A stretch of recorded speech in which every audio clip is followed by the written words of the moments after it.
السلام علیکم، میں ہوں فیصل محمد اور آپ دیکھ رہے ہیں ہمارا YouTube channel views of Faisal محمد۔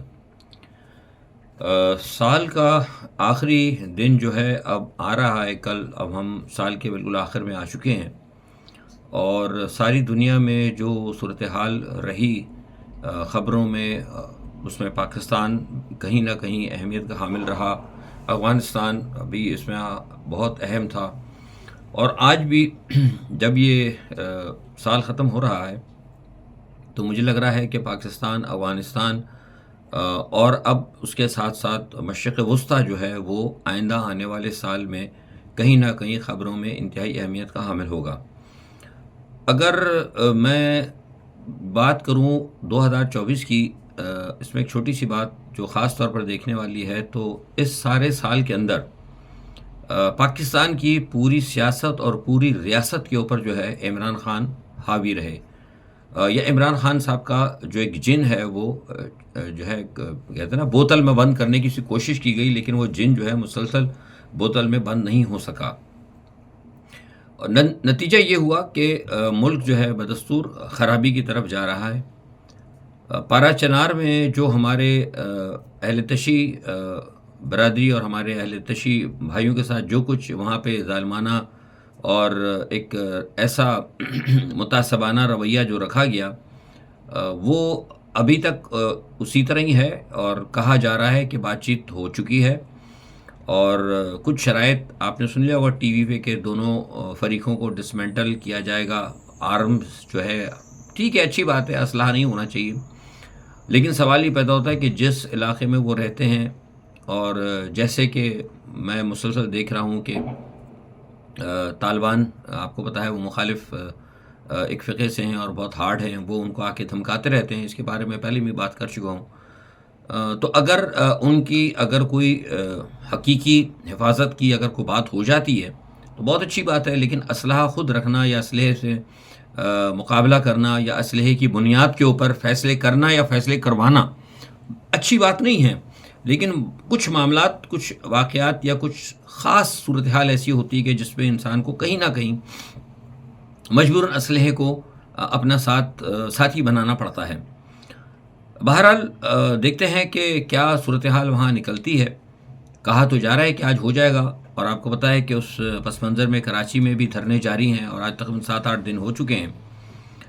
کہا یہ گیا ہے آج کراچی کی انتظامیہ کی جانب سے، پولیس کی جانب سے، کہ آج وہ شام کو، میں جس وقت بات کر رہا ہوں تو اس وقت دوپہر کا ٹائم ہے، کہا یہ گیا ہے پولیس افسران نے کہ وہ سختی سے ان کو اٹھا دیں گے۔ مجھے لگتا ہے کہ ایسا ہوگا نہیں، جہاں تک میرا خیال ہے، کیونکہ اگر انہوں نے یہ کام کیا تو یہ ایک بہت زیادہ خطرناک صورتحال ہوگی، اور کیونکہ آپ کو پتہ ہے کہ اس وقت سندھ کی جو حکومت ہے وہ ویسے بھی آپ کو پتہ ہے کہ اس کی کیا صورتحال ہے، اور کس مکتبہ فکر کے اندر وہ زیادہ ان کی اہمیت ہے وہاں پہ، اور کس مکتبہ فکر سے مذہبی نقطہ نظر سے میں بات کر رہا ہوں، سندھ کی حکومت جو ہے تعلق رکھتی ہے، تو میں نہیں سمجھتا کہ ان کو یہ زور زبردستی ہٹائیں گے۔ اول تو یہ کریں گے نہیں ویسے بھی اپنی مذہبی ہمدردیوں کی وجہ سے، اور دوسرا ویسے بھی نہیں کریں گے کیونکہ ان کو پتہ ہے کہ یہ مذہبی معاملہ ہے، اور پاکستان کے اندر اگر آپ دیکھیں تو یہ مذہبی معاملات جو ہیں یہ ہماری اسٹیبلشمنٹ کی گزشتہ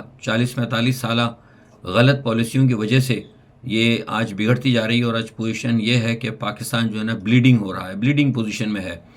یہ ایک جو انگریز کی ایک تھی کیا کہتے ہیں کہ سوچ کہ لڑاؤ اور تقسیم کرو، اور لڑا کر ان کو ایک دوسرے کے پیچھے لگا کر سب پر حکومت کرو، تو یہی ہوا ہے پاکستان کے اندر 4 صوبے لسانیت کی بنیاد کے اوپر۔ پاکستانی تو ہے ہی نہیں نا، پاکستان کی قومی زبان کا آپ نہیں پتہ، سندھ میں آپ دیکھ لیں ساری کارروائی سندھ کے اندر ہوتی ہے، تو یہ ایک جس طریقے سے انہوں نے غلط فیصلے کیے ہیں، تو آج آپ دیکھ لیں کہ کیا صورتحال ہے۔ سندھ تو پورا مکمل کسی کے کنٹرول میں رہا نہیں۔ اسٹیبلشمنٹ کے، جو میں بار بار کہتا ہوں کہ اسٹیبلشمنٹ کے جو غلط سیاسی فیصلے ہیں، انہوں نے یہ سوچا تھا کہ بھائی سندھ کو ہے، سندھ کے جو طاقتور وڈیرے ہیں ان کو ہم اپنے ہاتھ میں کر لیں، تو اس کے بعد یہ ہے کہ ہمیشہ سندھ جو ہے ہمارے ساتھ کھڑا ہوگا، اور ایگزیکٹلی یہ پالیسی کہیں نہ کہیں کامیاب بھی ہے۔ ہمیشہ آپ دیکھیں کہ سندھ جو ہے نا، زرداری صاحب ہمیشہ جو ہے اسٹیبلشمنٹ کے ساتھ جائز ہو یا ناجائز وہ کھڑے ہو جاتے ہیں، دھتکارتے رہتے ہیں، گالیاں بھی دیتے ہیں، کہتے ہیں تمہاری اوقات کیا ہے، تم تو 3 سال کے لیے آتے ہو، ہم ہمیشہ رہیں گے۔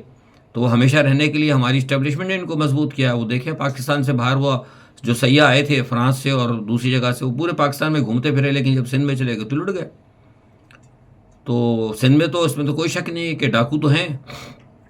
میں مطلب سندھی قومیت کو نہیں کہہ رہا، لیکن میں میجورٹی کی بات کر رہا ہوں کہ وہاں پہ ڈاکے پڑتے ہیں، وہاں پہ حالات خراب ہیں، اس لیے کہ آپ نے وڈیروں نے ان کو تعلیم نہیں دی. وڈیروں کی کوشش یہ تھی، وہ خود بھی ڈاکے مارتے ہیں، وہ چاہتے ہیں کہ ہمارے ماتحت بھی ڈاکو رہیں. تو غلط فیصلے کر کے ہماری اسٹیبلشمنٹ نے اپنی طاقت میں اضافہ کرنے کے لیے سندھ کو جو ہے بالکل آزادی دے دی. نتیجہ کیا ہوا کہ جو کراچی جو ایک ہب تھا جو پاکستان کو آگے لے کے چل سکتا تھا، جو میں یہ بات جو میں کر رہا ہوں یہ آج کی بات نہیں ہے، میں گزشتہ تقریباً 2 دہائیوں سے کر رہا ہوں.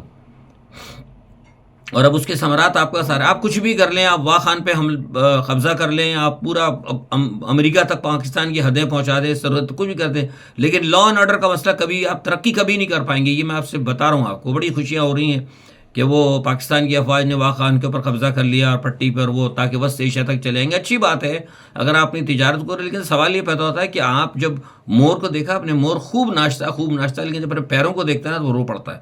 تو ہمارے پاکستان کی مثال یہی ہے کہ آپ کی تقسیم جتنے میں قائد اعظم محمد علی جناح کے جتنے بھی نام تو بڑا لیتے پھرتے ہیں آپ، جناح نے یہ کہا، جناح نے وہ کہا. جناح نے تو یہ کہا تھا کہ کیپٹل کراچی ہوگا. جناح نے تو یہ بھی کہا تھا کہ پاکستان کی قومی زبان اردو ہوگی. جناح نے تو یہ بھی کہا تھا کہ یہاں اقلیت اور اکثریت کا کوئی نظام نہیں ہوگا. یہ باتیں کدھر گئیں جناح کی؟ تو وہ تو اڑ گئی ہوا کے اندر. پتہ نہیں جس طرح کہ آج کل ایک نیا ٹرینڈ چلا ہے، بڑھ گئیں. میں تو نہیں کہتا لفظ، لیکن کہہ رہا ہوں کہ ٹرینڈ چلا ہے نا، بڑھ گئیں. تو وہ جناح کی ساری باتیں تو بڑھ گئیں. تو پھر کدھر جناح روڑتے پھرتے ہیں کہ جناح ہاؤس پر حملہ ہو گیا. یہ سب ڈرامے بازیاں، جھوٹ، فراڈ جو ہے ملک کے اندر، قوم کے اندر جو کے ساتھ جو یہ کر رہی ہے ہماری اسٹیبلشمنٹ، سارے کے سارے شامل ہے اس کے اندر. اسٹیبلشمنٹ میں کئی لوگ ہیں، جتنے بھی یہ کرتا دھرتا جو ہے نا اس کے اندر، بیوروکریسی بھی آپ کی شامل ہے. تو وہ کراچی کا جو معماران پاکستان تھے ان کا بیڑا غرق کر دیا. کس طریقے سے آپ کو ہوتا ہے آپریشن کیا گیا، ان کو ملک دشمن کہا گیا، راک ایجنٹ کہا گیا اور ان کو جاسوس کہا گیا. پہلے وہ بنگالیوں کے ساتھ کیا گیا تھا، ان کو ختم کر دیا گیا. اب ان کے بعد مہاجروں کو ختم کر دیا گیا.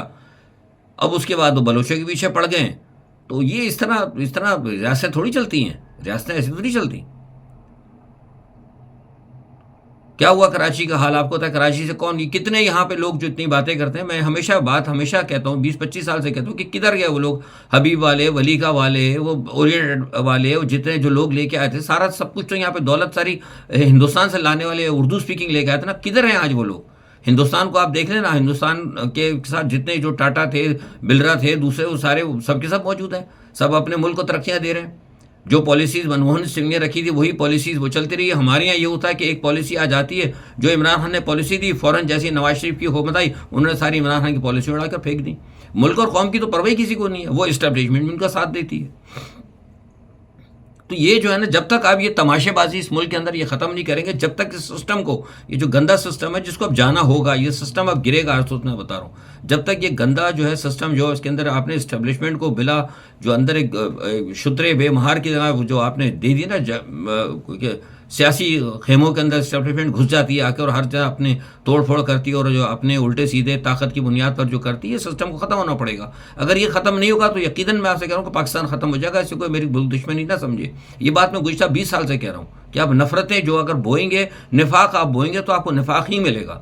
نفاق کی سیاست ہو رہی ہے پاکستان کے اندر، شروع سے ہو رہی ہے. اور نفاق کی سیاست کو کس لیے استعمال کیا جا رہا ہے؟ کنٹرول رکھنے کے لیے، قبضہ رکھنے کے لیے. اب ادھر کہا جا رہا ہے کہ جناب وہ عمران خان جو ہے غیر ملکی حکومتوں کو دعوت. عمران خان غیر ملکی حکومتوں کو دعوت نہیں دے رہی. میں آپ کو حقیقتاً بتا رہا ہوں، عمران خان نے کوئی دعوت نہیں دی. غیر ملکی حکومتوں نے خود جو ہے مطلب پاکستان کے اوپر ان کو تشویش ہے. وہ یہ دیکھ رہی ہیں کہ جو اسٹیبلشمنٹ ہے اور جو یہاں کی سیاسی جماعتیں ہیں وہ قوم کو جو ہے نا 70 سال سے بیوقوف بنا رہی ہیں. کبھی یہ الیکشن لوٹ لیا، کبھی وہ الیکشن لوٹ لیا، کبھی یہ کر دیا، کبھی وہ کر دیا. اب وہ یہ محسوس کرنے لگے کہ وہ عوام کے ساتھ ساتھ کھیلتے کھیلتے اب وہ عالمی طاقتوں کے ساتھ بھی کھیل رہے ہیں. جیسے میں ہمیشہ کہتا ہوں نا کہ نکاح امریکہ کے ساتھ اور آنکھ میں ٹکا چائنا کے ساتھ، کچھ ادھر کے ساتھ کچھ ادھر کے ساتھ. کبھی کہہ دیتے ہیں روس، چین، ترکی کو ہم ساتھ لے کے آ رہے ہیں. اب پھر دوبارہ انہوں نے وہ ٹیکا لگانا شروع کر دیا. جب امریکہ سے وہاں سے آئی آنکھیں دکھائیں تو پھر انہوں نے یہاں پہ اندر پس پردہ جو ہے یہ کہنا کہ جناب ہم روس، چین اور ترکی کو مل کے ہم ساتھ جو ہے نا بہت بڑا ہے. مطلب وہ لے کے بھائی یہ کام تو ایران، امریکہ وہ بھی کر رہا تھا عمران خان، آپ نے کیوں ہٹایا اس کو؟ مطلب قوم کے ساتھ وہی بات یہ نہیں کہ قوم کے ساتھ کھیل رہے ہیں آپ. اور یہ کیا دنیا والے نہیں دیکھ رہے کہ عالمی، چائنا نہیں دیکھ رہا، امریکہ نہیں دیکھ رہا، روس نہیں دیکھ رہا، عرب ممالک نہیں دیکھ رہے، سارے لوگ دیکھ رہے ہیں کہ کل تک تو آپ نے عمران خان کو اس لیے ہٹایا تھا کہ جناب وہ پاکستان کی خارجہ پالیسی کو بدلنے لگا تھا، آپ نے تو اس کو مجرم قرار دے دیا تھا، سب سے بڑا جرم کر دیا. اب آپ وہی کام خود کرنے لگے ہیں. تو یہ ساری چیزیں جو ہے نا، یہ بین الاقوامی طاقتیں خود دیکھنے، اس لیے وہ خود بھی آئی ہیں پاکستان. ان کے اندر اب وہ یہ کہہ رہے ہیں کہ آپ ہم سے اصل میں کھیل رہے ہیں. وہ دیکھ لیں، عمران خان نے منع کر دیا نا. عمران خان نے کہا مجھے کسی کا احسان نہیں چاہیے. اس نے واضح طور پر، میں روز اول سے کہہ رہا ہوں کہ عمران خان نہیں مانے گا. عمران خان کی جو بات ہے، وہ اس کے جو مطالبات ہیں وہ آپ کو پورے کرنے ہوں گے، اور انشاءاللہ پورے ہوں گے. اب ان کے اوپر دباؤ آ رہا ہے. اور یہ بات میں آپ کو میں ہمیشہ، سارے لوگ تو عمران خان کو رہا کراتے رہے نا 2 سال سے. میں کبھی آپ کو نہیں کہہ رہا تھا کہ عمران خان جو ہے رہا ہو رہے ہیں. میں ہمیشہ کہہ رہا تھا کہ زیادتی ہوئی جب تک قوم باہر نہیں نکلے گی، یا جب تک کوئی بڑے فیصلے نہیں ہوں گے اللہ کی طرف سے، یہ ان کا نکلنا بہت مشکل ہے. کیونکہ دشمن عمران خان کے بڑے شدید ہے اور بڑے منافق ہیں اور بڑے طاقتور ہیں.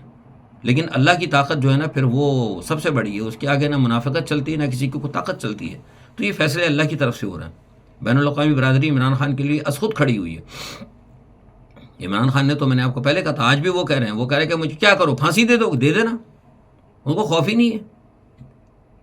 تو اب یہ بات جو مذاکرات کی چل رہی ہے، ان کو میں نے آپ کو کل بھی کہا تھا، گزشتہ میں 1 ہفتے سے بھی کہنا میں نے شروع کیا ہے کہ مذاکرات کے ذریعے ان کو جانا ہوگا، اور مذاکرات کو ٹورڈز ان کو عدلیہ کی طرف لانا پڑے گا. کیونکہ عمران خان کہہ رہے ہیں کہ عدلیہ کے ذریعے میں لوں گا، میں کسی کا احسان نہیں لوں گا. مجھے کسی جرنیل کا یا کسی وزیر اعظم کا یا کسی کا کوئی احسان نہیں چاہیے. وہ کہہ رہے ٹھیک ہے، نہیں اگر آپ دھوکہ کریں گے، اگر ٹائم پاس کر رہے ہیں، کچھ لوگ یہ کہہ رہے ہیں ٹائم پاس کیا جا رہا ہے، اگر ٹائم بھی پاس کر رہے ہیں تو ٹائم پاس ہونے کے بعد کیا ہوگا، وہ ٹرمپ آ جائے گا. اور ٹرمپ نے آ کے پھر جس طریقے سے ٹرمپ نے پھر چھڑوانے کی اگر بات کی، تو وہ پھر یہ صرف عمران خان کو نہیں چھڑوائے گا، وہ بہت چیزیں آپ سے چھڑوا جائے گا. یہ بھی میں آپ کو بتا رہا ہوں حقیقت کی بات. تو بہتر یہ ہے کہ معاملات کو رکھیں. اور مجھے لگتا ہے کہ جنوری کے اندر، میرا خیال ہے، اور یہ میں خبر بھی آپ کو دے رہا ہوں، کہ جو کچھ اچھے لوگ ہیں اسٹیبلشمنٹ کے اندر، جو حقیقت میں پاکستان کے ساتھ سنسیئر ہیں، وہ یہ کہتے ہیں کہ انشاءاللہ یہ مسئلہ جو ہے حل ہو جائے گا. اور امید ہے کہ یہ اسٹیٹس کو جو ہے نا وہ ٹوٹے گا. کیونکہ وہ خود بھی تنگ آ چکے ہیں. اچھے لوگ بھی تو ہیں نا اسٹیبلشمنٹ میں، صرف ایک آدھ ہے، 1-2 شخصیات ہیں جن کی ضد چل رہی ہے، اور وہ خود دیکھ رہے ہیں کہ ان کی ضد کی وجہ سے پاکستان کہاں جا رہا ہے. دنیا اس وقت کیا حال ہے، بڑے بڑے گروپس بن رہے ہیں. معاف کیجیے گا، دنیا نے اپنے اپنے حصے بکرے کرنے شروع کر دیے ہیں. دنیا میں اپنے اپنے مفادات کو سیٹ کرنا شروع کر دیا ہے. دنیا میں بڑی جنگوں اور تباہی کے حوالے سے دوڑ شروع ہو چکی ہے. بڑے بڑے ہتھیار بن رہے ہیں. تو ہم کیا کر رہے ہیں؟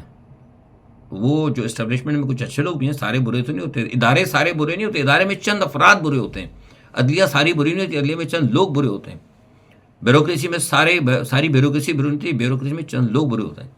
تو چند 4 ادھر کے، 3 ادھر کے، 6 ادھر کے، سب نے مل کے جو بھانمتی کا جو کنبہ کرپٹ لوگوں نے جوڑا ہے نا، ان کی وجہ سے جو اچھے لوگ ہیں وہ پریشان ہیں کہ یار یہ جو ہے نا، یہ معاملہ چلے گا نہیں اس طرح. جیسے میں نے کہا نا کہ دنیا کے اندر جو معاملات ہیں، دنیا تو ترقی کر رہی ہے. وہ آپ دیکھیں، چین نے، ابھی خبریں آ رہی ہیں کہ چین نے جناب وہ 6 جنریشن کا جو ہے جدید ترین لڑاکا جہاز بنا لیا اس نے. اور وہ اب دیکھیں کہ بڑی اس نے بیلنس آف پاور جو ہے وار کے اندر، اس نے اپنے آپ کو اسٹرینتھ شو کی ہے. ترکی سے بھی خبریں آ رہی ہیں، آپ نے سن لیا ہوگا، آج صبح سے چل رہی ہیں خبریں. مجھے تو کل رات کو پتہ لگ گیا تھا، لیکن میں ویلاگ کر چکا تھا کہ اس نے ایک ایسا زبردست ڈرون بنایا ہوا، جدید ڈرون بنایا. کیونکہ ترکی جو ہے ڈرون بنانے کے، ترکی اور ایران کے اندر ڈرون بنانے کی ایک جنگ، مطلب اسے کہتے ہیں مقابلہ تھا. یہ دیکھیے کہ ایران بھی اپنا ڈرون، شہید ڈرون بنا رہا ہے، ترکی بھی اپنے ڈرون بنا رہا ہے. بہترین ان کی، مطلب کیا کہتے ہیں کہ وہاں پہ ایک مقابلہ ہو رہا ہے ہتھیاروں کے تحت. جدید ہتھیار بنے، ہم ان کو ایکسپورٹ کریں.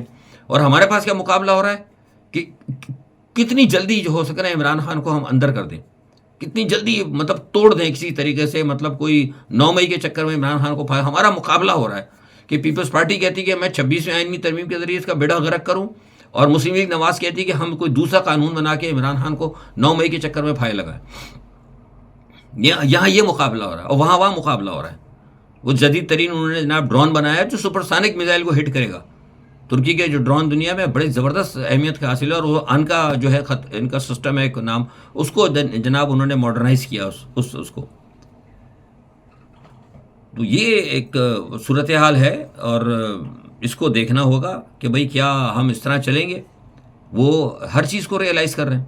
آج وہ دیکھیں، جو ایلون مسک ہے اس کا بیان بڑھا ہے، میں اس نے کہا کہ امریکہ جو ہے $26 ارب کا مقروض ہو چکا ہے. انہوں نے کہا ہمیں بڑے فکر ہے کہ ہمارا ملک کدھر جا رہا ہے، ہم کہیں دیوالیہ نہ ہو جائیں. اس نے اسی لیے کہا ہے کہ ٹرمپ کہتا ہے کہ ہم بڑی جنگیں نہیں کریں گے. انہوں نے کہا اب ہم کوئی جنگ نہیں کریں گے، ہم جنگ کی طرف جانا ہی نہیں چاہتے. تو ہم مقروض پہ مقروض، قرض پہ قرض، اور لیکن پھر وہی اپنی نشے کے اندر ہیں، قرض کی لے کے پیتے اور بدماشی بھی دکھاتے ہیں. تو بڑی بڑی طاقتیں جو ہے ریئلائز کرتے ہیں، تو آپ کدھر کھڑے ہوئے ہیں؟ یہ ساری چیزیں ان کو سوچنا ہوگا اور سارے معاملات کو درست کرنا ہوگا، ورنہ اس طرح معاملہ چلے گا نہیں. اس میں آج کی بس میں چھوٹا سا ہی رکھوں گا. اور ایک خاص خبر یہ ہے کہ جمی کارٹر صاحب جو تھے ان کا انتقال ہو گیا ہے. 100 سال ان کی عمر تھی. کیمپ ڈیوڈ کے وہ جو ایگریمنٹ ہوا تھا کیمپ ڈیوڈ کا، جس کے میں اور وہ جو پاناما کینال جو آپ کو بتا دی گئی تھی، اس حوالے سے ان کا ایک نام بڑی اہمیت کا حامل ہے. بہرحال ان کے دور میں بھی کچھ بہت سارے معاملات امریکہ میں ہوئے تھے، پھر اس پہ کبھی بات کریں گے، ویلاگ لمبا ہو جائے گا. لیکن بہرحال آج جنرل میں نے تھوڑی سی اب آپ سے بات کی ہے کہ یہ پورے سال بھر جو ہے نا، اگر آپ دیکھیں گے نا تو جو کچھ میں نے باتیں کی ہیں، مختصر سی بات کی ہے، تو یہ ہم نے کچھ نہیں کمایا. ہم نے سب کچھ گنوایا ہے. ہم نے ایک اچھے لیڈر کو بھی ہم نے جو پاکستان کو ایک ٹیک آف پوزیشن پہ لے آیا تھا، ہم نے اس کو بھی ہم نے قید و بند میں کر دیا. اپنی عدلیہ کا ہم نے بیڑا غرق کیا. آئین ہم نے توڑ دیا. اور پاکستان کے اندر بہت سارے معاملات ہم نے ایسے کر لیے، دشمن اپنے پیدا کر لیے. ایران سے ہمارے معاملات درست نہیں ہیں. کچھ فالس فلیگ ہم نے کر لیے. یہ جو 9 مئی کا چکر ہے نا، مجھے نہیں پتا، میں تو پاکستان میں نہیں تھا، لیکن میں آپ کو بتا دوں، میں شروع سے اول سے کہہ رہا ہوں، ہوا ہوگا مجھے نہیں پتا، لیکن اگر ہوا ہے نا تو یہ مسلم لیگ نواز کا فالس فلیگ ہوگا. میں آپ کو بتا دوں، میں ابھی اس کی تحقیق کر رہا ہوں بڑے پیمانے پہ. جو بین الاقوامی سطح کے اوپر جو کچھ چیزیں گئی ہوئی نا، میں ان کو دیکھ رہا ہوں، اور بڑا مطلب ڈیپ یہ کوئی کانسپریسی ہوئی ہے. لیکن بہرحال یہ ایک مختصر بات میں کہوں کہ اگر ہوا ہے نا، جو بھی ہوا ہے، اگر ہوا ہے مجھے نہیں پتا، لیکن یہ ہے، یہ کانسپریسی جو ہے نا، یہ پولیٹیکل کانسپریسی ہے. اور اس مسلم لیگ نواز کی کانسپریسی کا اصل مقصد ہی یہ تھا کہ اس کانسپریسی کے ذریعے وہ عمران خان کو پھائے لگانا چاہتے تھے، اور کہیں نہ کہیں اسٹیبلشمنٹ اس کا شکار ہو گئی ہے. بڑا زبردست گیم کھیلا ویسے نواز شریف صاحب نے. بھارت کو بھی خوش رکھتے ہیں اور ساتھ میں ہماری اسٹیبلشمنٹ کو بھی خوش رکھتے ہیں. پھر سنا ہے کہ وہ جندال صاحب اور ان کے گھر والے جو ہے نا تشریف لانے والے ہیں یا لائیں گے، پتہ نہیں کیا سنا ہے، خبریں آ رہی ہیں کہ کہیں وہ پہنچنے والے ہیں. پھر دوبارہ ان کی کوئی شادی وادی ہو رہی ہے نواز شریف خاندان کی، تو آ رہے ہیں وہی جندال، وہی بھارت کے، وہی فیملی جو پاکستان کے سخت مخالف ہیں. تو یہ کہہ رہا ہوں کہ ادھر ان کو بھی خوش رکھتے ہیں، ادھر ان کو بھی خوش رکھتے ہیں. بڑے بہترین گیم کھیلتے ہیں. وہ اور بات ہے کہ اللہ تعالیٰ کی طرف سے ان کی سازشیں ناکام ہو جاتی ہیں. آج کے لیے اتنا ہی. اپنا بہت خیال رکھیے گا. اللہ حافظ.